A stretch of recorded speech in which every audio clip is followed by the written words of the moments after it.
Even the most powerful people in the world make a mistake every now and then. Welcome to WatchMojo.com, and today we're counting down our picks for the top 10 embarrassing diplomatic mistakes. What is astounding is the picture of the Queen with her arm round Michelle Obama, and Michelle Obama's hand around the Queen too, but the Queen made the first move. For this list, we're looking at any faux pas committed by or allowed to slip by a diplomat or government official that ended up offending another country.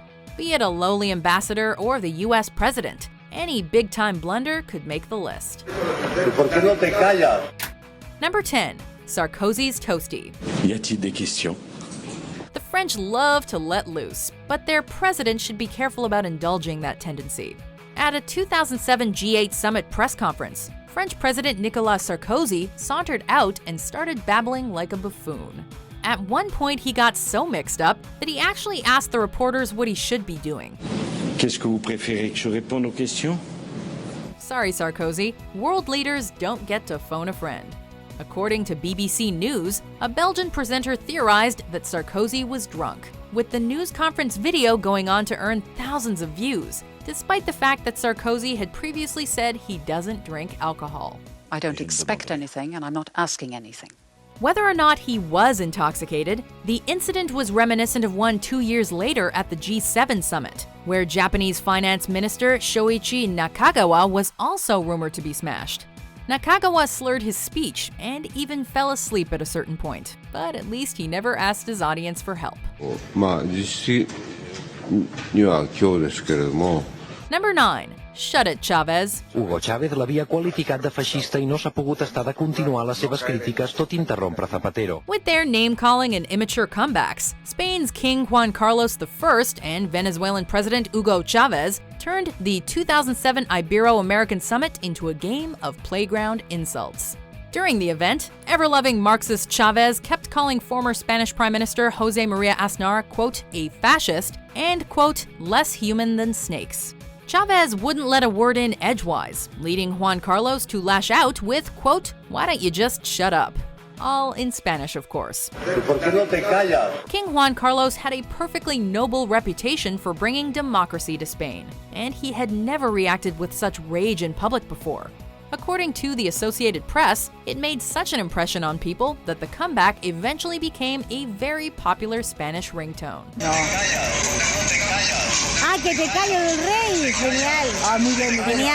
Number 8. Obama and Sarkozy diss Israel. We don't have a stronger friend and a stronger ally than Nicolas Sarkozy. At the 2011 G20 summit, President Obama and Nicolas Sarkozy were said to have been gossiping more than two 8th-grade girls at a sleepover. Unbeknownst to them, the two world leaders' live mics allowed their true feelings for Israeli Prime Minister Benjamin Netanyahu to be overheard by many journalists. According to Reuters, Sarkozy told Obama he couldn't stand Netanyahu and that the man was a liar. Sarkozy said, I cannot bear Netanyahu, the Israeli prime minister, and he said he's a liar. Obama implicitly agreed with the sentiment, with his words roughly translated to something along the lines of, quote, you're fed up with him. I have to deal with him more often than you. Charges that no doubt will be brought against the perpetrator of this heinous crime. Ouch. Looks like Netanyahu will have to find somewhere else to sit in the cafeteria. Hey, what do you think you're doing, new kid? Yeah, you can't sit with us, weirdo. Number 7. Italian Prime Minister compliments Obama's tan. Now, some are calling Mr. Berlusconi's words racist. Others say he was simply joking. Placing his foot directly into his mouth, bombastic Italian Prime Minister Silvio Berlusconi rattled off a whole string of compliments towards Obama to reporters at a news conference with Russian President Dmitry Medvedev. These included saying that he was, quote, young, beautiful, and tanned. Yikes. Perché è giovane, è bello e anche abbronzato. Obama made no mention of the comment and has met with the horribly mistaken Prime Minister many times since. But Berlusconi wouldn't let this tan comment fade away. In 20 years of politics, I have never insulted anyone. As stated in the New York Times, he bashed his critics, saying it was only a compliment. 2 weeks later, after his original comment, he doubled down on his ignorance, saying, quote, we'd all like to be tanned like Naomi Campbell and Obama. Never resting, Berlusconi told the press he saw the Obamas at the beach getting some sun a year later. He's young, handsome, and even tanned. So I think this will lead to a good cooperation. Number 6. Prince Philip queries about spears. Australia's indigenous people, the Aboriginals, have struggled against institutional oppression, crippling poverty, and to top it all off, Prince Philip of the United Kingdom's big mouth. On a visit to Australia, Prince Philip was treated to a traditional dance performance of Aboriginal hunting customs. After the culturally enlightening show, Prince Philip had this to add, quote, "Do you still throw spears at each other?" William Brim, the founder of an Aboriginal culture park, answered, quote, "No, we don't do that anymore." Imagine being asked if you still make cave paintings. The Crown has a history of treating Indigenous Australians poorly, but Buckingham Palace assured everyone that the comment was lighthearted. No, I don't know where you've been. According to The Telegraph, when watching the Aboriginal fire-making ceremony, Prince Philip continued the good fun, saying, quote, "It's like being in the Scouts." Number 5. W's shoulder rubs. "Oh, George W. Bush, what soft hands you have," said no one ever. This 5-second clip of US President George W. Bush groping the shoulders of German Chancellor Angela Merkel went viral in a flash.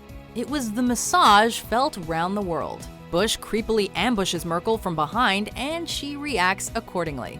The German Chancellor jolts up like she's just been grazed by the chilling fingers of the Crypt Keeper.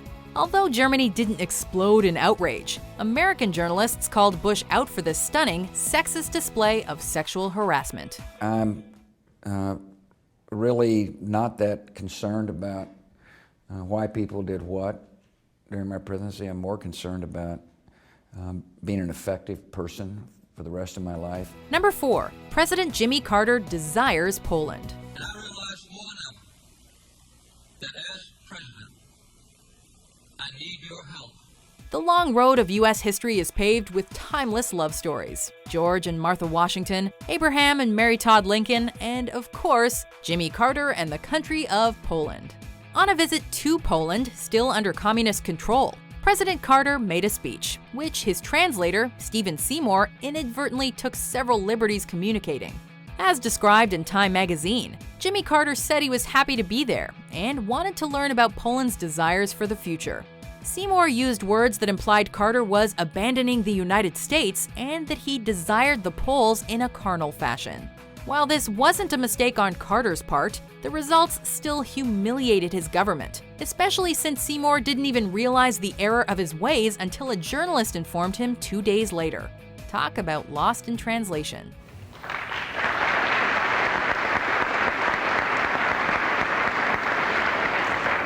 Number 3. Boris Yeltsin, Dancing Queen.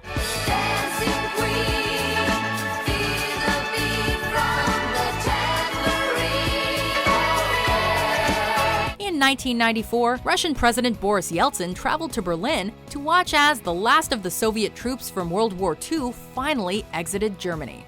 It was a historic moment, ushering in a new age of peace between the two nations. And Yeltsin thought the best way to celebrate was by getting drunker than a freshman rushing a fraternity.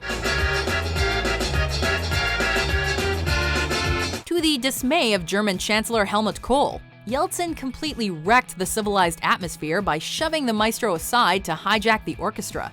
Yeltsin would later admit to being inebriated in his memoir, and, according to ABC News, it wasn't the only incident when he used alcohol to, quote, quickly get rid of stress. Don't I have the right to a vacation?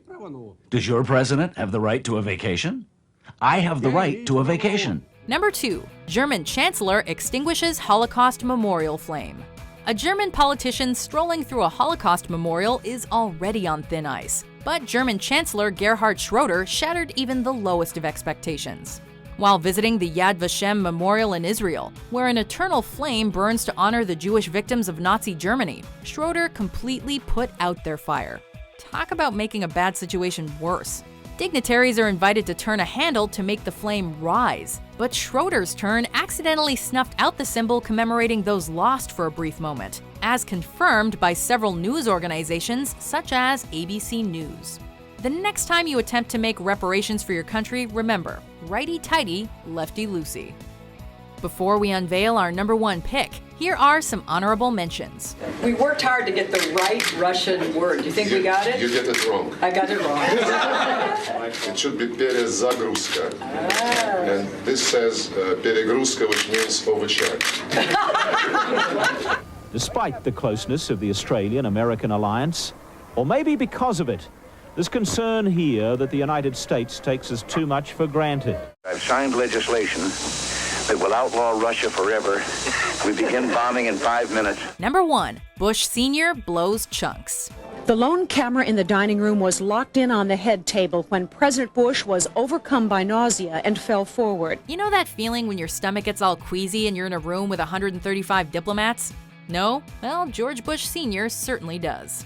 In 1992, the former U.S. president became violently ill at a dinner hosted by Japanese Prime Minister Kiichi Miyazawa, ultimately throwing up in the lap of Mr. Miyazawa himself and then losing consciousness. A storm of ridicule from entertainers and politicians followed. People were so concerned about the president's health that, according to the LA Times, CNN almost reported that Bush Sr. had died.